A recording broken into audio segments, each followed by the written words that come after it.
Layar sistem muncul. Kemanusiaan telah gagal dalam pertandingan demosi. Penghapusan dimulai. Di tengah reruntuhan, Martial Saint Sung Jihan menatap monster seukuran gunung yang baru saja dia kalahkan. Kegelapan mulai melahap dunia. Saat tubuh Jihan sendiri mulai menghilang, sebuah anomali terjadi. Skill pasifnya Nameless Divine Arts menolak penghapusan.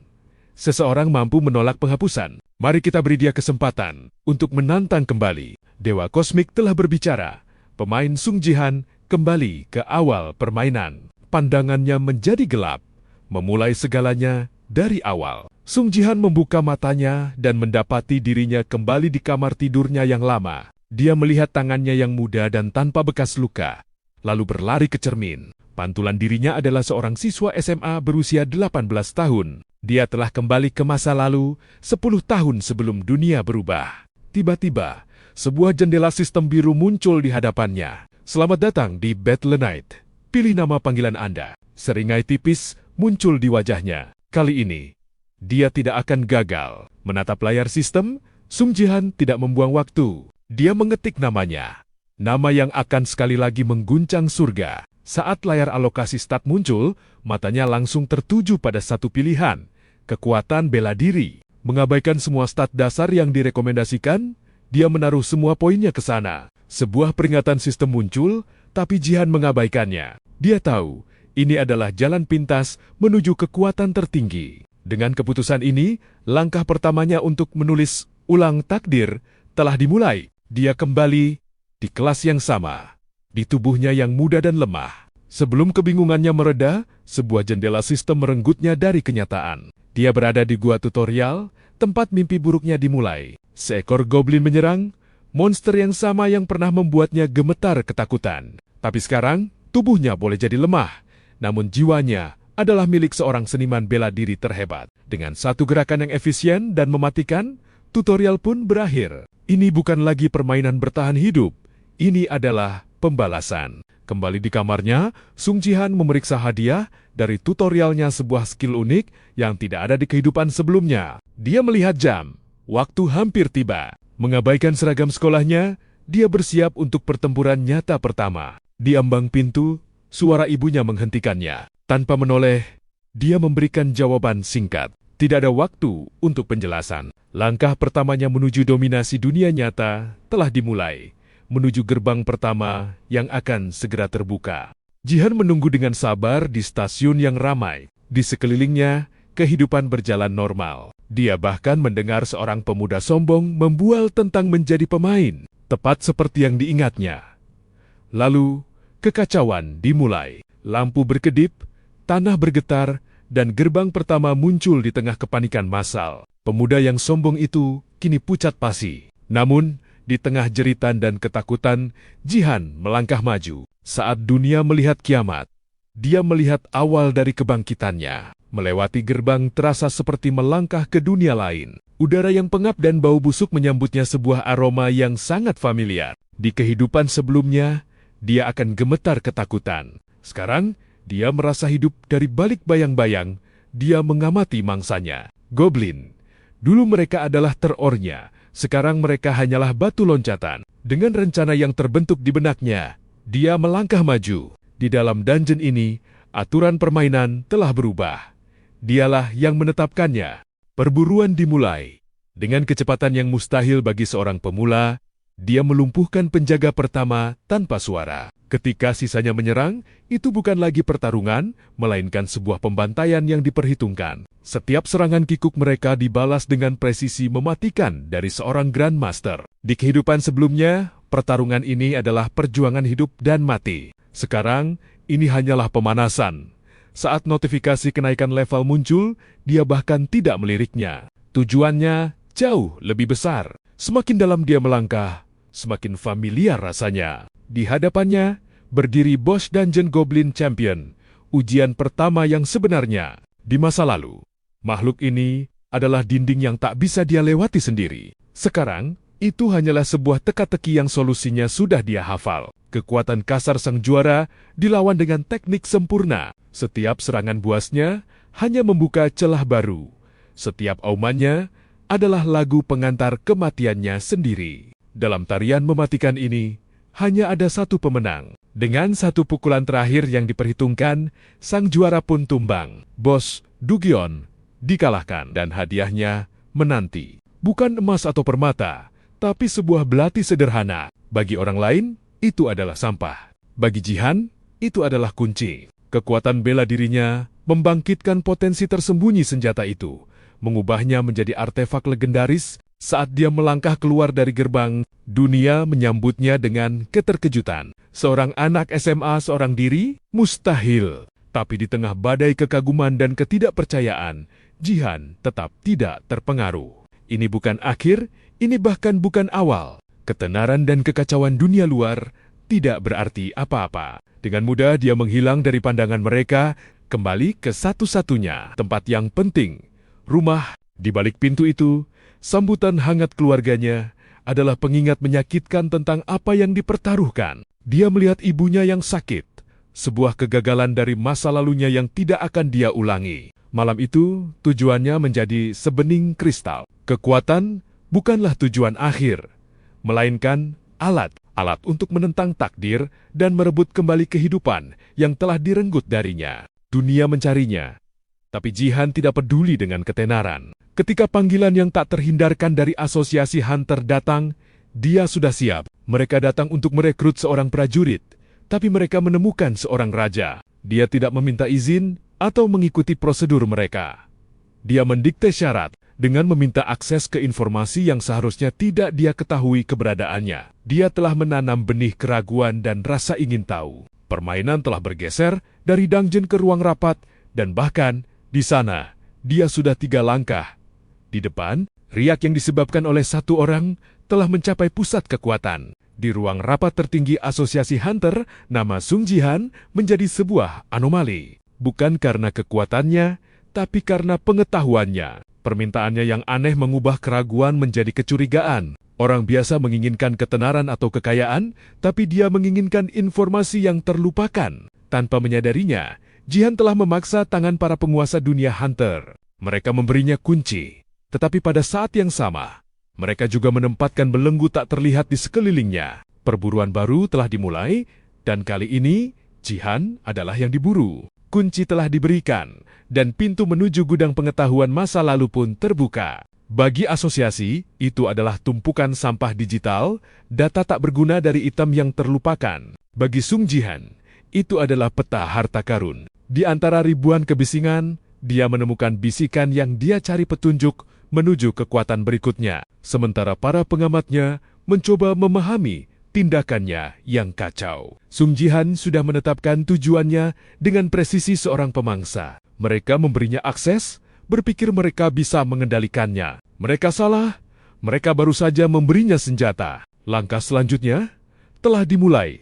Dungeon peringkat D. Sebuah tantangan bagi tim pemburu berpengalaman, hanyalah sebuah jalan pintas bagi Jihan. Dia bergerak bukan sebagai penjelajah, tetapi sebagai seorang kolektor. Setiap belokan, setiap serangan dihitung dengan presisi yang menakutkan. Dia mengabaikan harta karun biasa yang diperebutkan orang lain. Matanya tertuju pada hadiah yang sebenarnya hadiah yang tersembunyi dari dunia. Di balik dinding yang tampak kokoh, dia mengambil apa yang menjadi miliknya. Bagi para pengamatnya, ini adalah keajaiban. Bagi Jihan, ini hanyalah langkah lain dalam sebuah rencana yang telah dia tulis bertahun-tahun yang lalu. Gema dari satu tindakan kecil di dalam dungeon yang terlupakan, kini mengguncang fondasi Asosiasi Hunter. Pengetahuan Sung Jihan bukanlah lagi sebuah anomali. Itu adalah sebuah keajaiban yang menakutkan. Di hadapan kematahuan yang tidak dapat dijelaskan ini, Ketua Go Gunpyo, seorang pria yang memegang dunia di tangannya,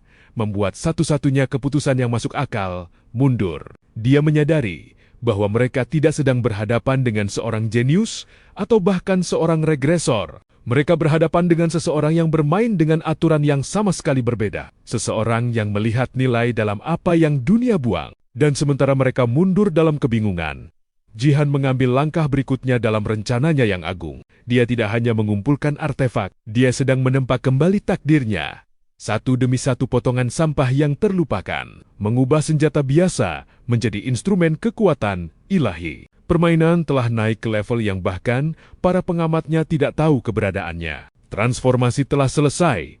Apa yang dunia anggap sebagai sampah telah menjadi katalisator kekuatan, mengubah senjata seorang pemula menjadi alat pembunuh yang presisi. Setiap keberhasilan, Jihan hanya memperkuat keyakinannya pada jalan yang telah ia pilih, jalan yang dibangun dari pengetahuan masa depan. Namun, dunia ini tidak kosong. Sumber daya adalah kekuatan, dan kekuatan selalu memiliki penjaga. Dengan mengincar target berikutnya, Jihan tidak lagi hanya melawan monster yang terlupakan di dalam dungeon. Dia kini berada di jalur tabrakan dengan keserakahan manusia. Dengan sistem guild yang telah membagi-bagi dunia untuk keuntungan mereka sendiri, dia tahu bahwa untuk membangun kembali masa depan, pertama-tama dia harus menghancurkan fondasi masa kini. Perburuan dayam-dayam Nia telah berakhir, perang terbuka akan segera dimulai.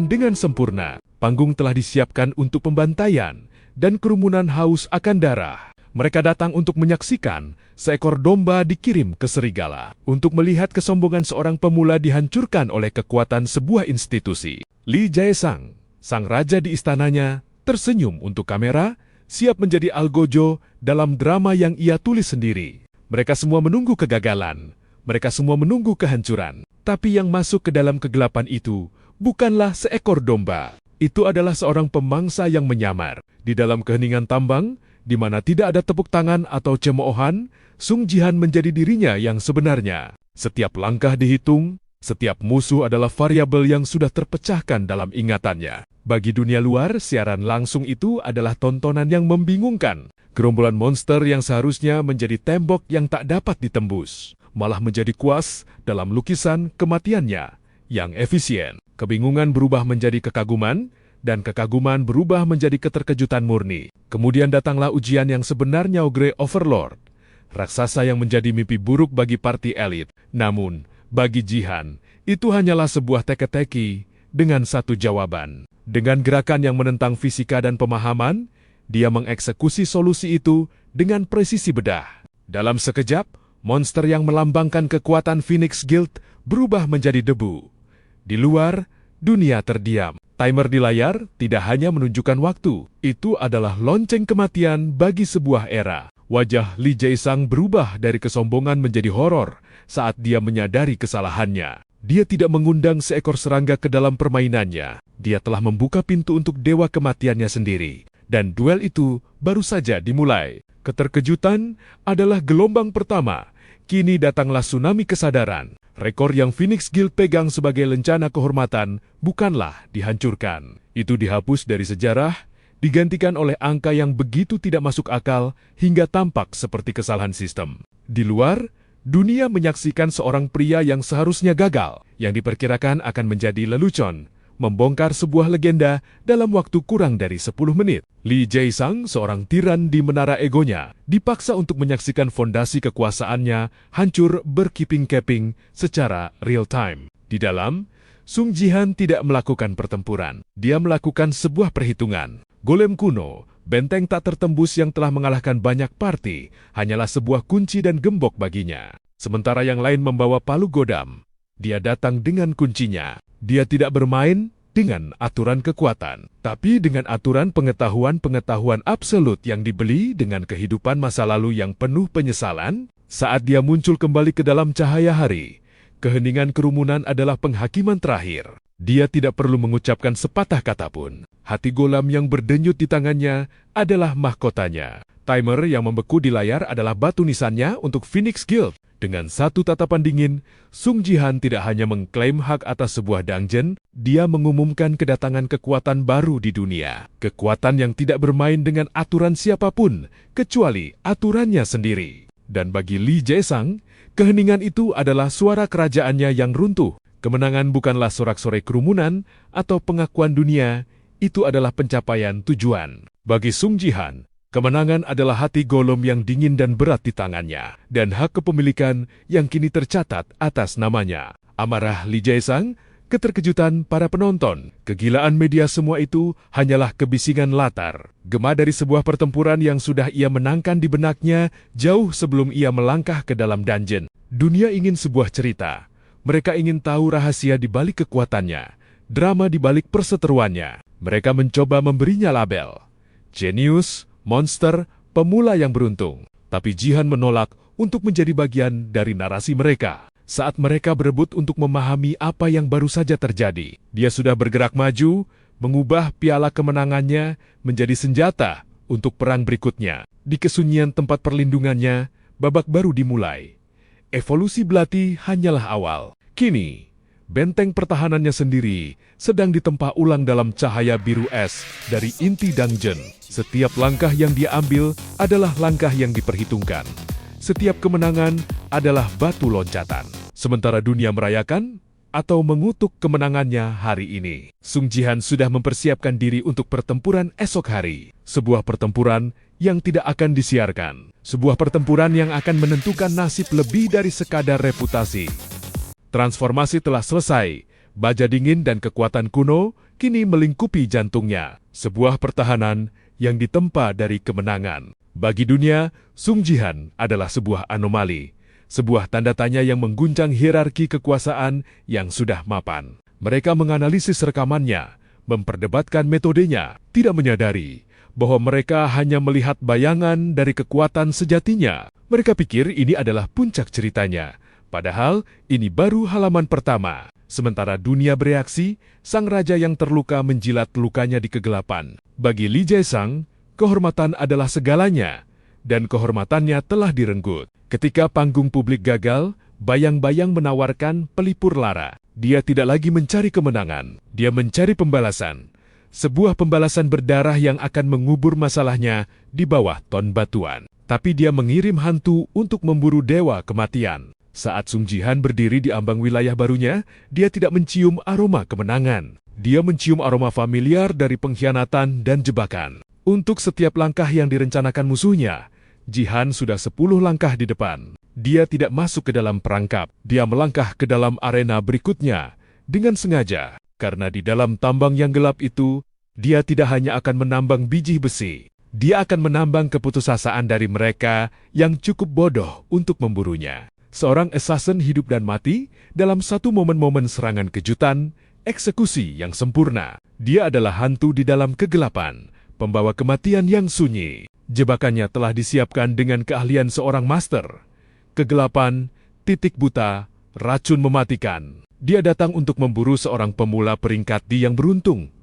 Tapi dia salah besar. Dia datang untuk memburu monster yang berpura-pura menjadi manusia. Setiap gerakan yang dianggapnya sebagai keuntungan kegelapan, kecepatan, racun sudah diperhitungkan oleh Jihan. Aegis inti beku bukanlah sekadar pelindung. Itu adalah umpan. Serangan pertama yang seharusnya menjadi akhir, justru menjadi awal dari kehancuran sang assassin. Kekuatan es tidak hanya menetralkan racunnya, tetapi juga merampas senjatanya yang paling berharga, kecepatannya. Di dalam asap yang membutakan, assassin itu pikir dia telah mendapatkan kembali kendali. Tapi dia hanya menari dalam kegelapan yang diciptakan oleh Jihan. Setiap lemparan, setiap gerakan telah diprediksi dengan akurasi yang menakutkan. Ini bukanlah pertarungan, ini adalah pembongkaran. Jihan tidak melawan seorang pembunuh. Dia membongkar sebuah mekanisme. Bagian demi bagian, hingga yang tersisa hanyalah rasa takut dan keterkejutan. Kini, sang pemburu telah menjadi mangsa, dan rahasianya akan segera terungkap di bawah tatapan dingin sang penakluk. Informasi adalah senjata paling tajam, dan pengakuan seorang pembunuh yang ketakutan adalah bilah yang baru saja diasah. Jihan kini tahu aturan permainan yang dimainkan Lee Jae-sang. Jadi, dia memutuskan untuk mengubah papan permainannya. Dia tidak akan menjadi mangsa yang diburu di wilayahnya sendiri. Dia akan menjadi sang dalang. Tim pembersih datang dengan keyakinan para profesional, dengan taktik yang telah teruji dan racun yang mematikan. Mereka mengira mereka sedang menyudutkan seekor tikus. Mereka tidak tahu bahwa mereka sedang berjalan ke dalam jaring laba-laba yang ditenun oleh seorang master. Setiap langkah mereka sudah diperhitungkan, setiap serangan sudah diantisipasi. Di tengah kekacauan yang dia ciptakan sendiri, Jihan adalah pusat dari badai yang tenang. Dia mengubah monster menjadi sekutu, mengubah serangan musuh menjadi senjata melawan mereka sendiri. Ini bukan lagi pertempuran, ini adalah pertunjukan dominasi absolut. Satu persatu, para pemburu jatuh, bukan oleh kekuatan kasar, tetapi oleh kecerdasan yang dingin dan kejam. Pesan terakhir yang dikirim melalui komunikator yang hancur itu lebih dari sekadar tantangan. Itu adalah sebuah janji. Janji bahwa setiap upaya untuk menghancurkannya hanya akan membuatnya lebih kuat. Pesan itu sampai bukan sebagai gertakan, tetapi sebagai pernyataan fakta. Di menara kemewahannya, Lee Jae-sang akhirnya mengerti. Dia tidak melawan seorang pemula yang beruntung. Dia telah memprovokasi sesuatu yang kuno, sesuatu yang mustahil, yang mengenakan wajah seorang pemuda. Sementara dunia luar masih mencoba memahami kemenangannya, Sung Jihan sudah mengklaim hadiah yang sebenarnya, bukan biji besi atau monster yang bisa diburu, tetapi rahasia yang tersembunyi di dalam batu itu sendiri. Pengetahuannya dari masa depan adalah kunci yang membuka pintu yang tidak diketahui siapapun. Pertarungan melawan Gordian bukanlah sebuah duel. Itu adalah sebuah formalitas, sebuah demonstrasi efisiensi dingin yang lahir dari pengalaman ribuan pertempuran, dan kemudian hadiah utamanya terungkap. Kekuatan untuk menjadi dewa di domain kecilnya sendiri, kemampuan untuk mengubah aturan, meningkatkan tantangan, dan membentuk dungeon sesuai keinginannya. Ini adalah kekuatan sejati yang dia kejar. Lee Jae-sang ingin sebuah kuburan, Jihan akan membangunnya untuknya, batu demi batu, monster demi monster. Permainan telah berubah. Dia bukan lagi seorang pemain, dia adalah perancangnya. Kekuasaan sejati bukanlah tentang kekuatan untuk menghancurkan, tetapi kekuatan untuk mendikte aturan main. Saat Lee Jae-sang dengan angkuh mengumumkan perburuannya di depan publik, dia pikir dia sedang menulis bab terakhir dari cerita Sung Jihan. Dia tidak tahu bahwa dia hanyalah pion yang bergerak persis seperti yang diinginkan oleh sang dalang. Di jantung gunung, sang dalang itu sendiri sedang mengatur panggungnya. Setiap jebakan yang ditempatkan, setiap monster yang dipindahkan adalah sebuah nada dalam simfoni kehancuran yang akan datang. Pengetahuan Jihan tentang masa depan mengubahnya dari seorang peserta menjadi seorang komposer. Dia tidak hanya tahu cara memenangkan permainan, dia tahu cara membangunnya dari awal. Tim serbu elit datang dengan kesombongan dan baju zirah yang berkilauan, mengharapkan kemenangan yang mudah untuk memulihkan kehormatan guild mereka. Mereka melangkah ke dalam tambang, tetapi mereka tidak memasuki dungeon peringkat C. Mereka melangkah ke dalam makam yang dirancang khusus untuk mereka. Saat gerbang besi itu terbanting menutup, itu bukanlah suara penaklukan yang dimulai. Itu adalah suara peti mati yang dipaku.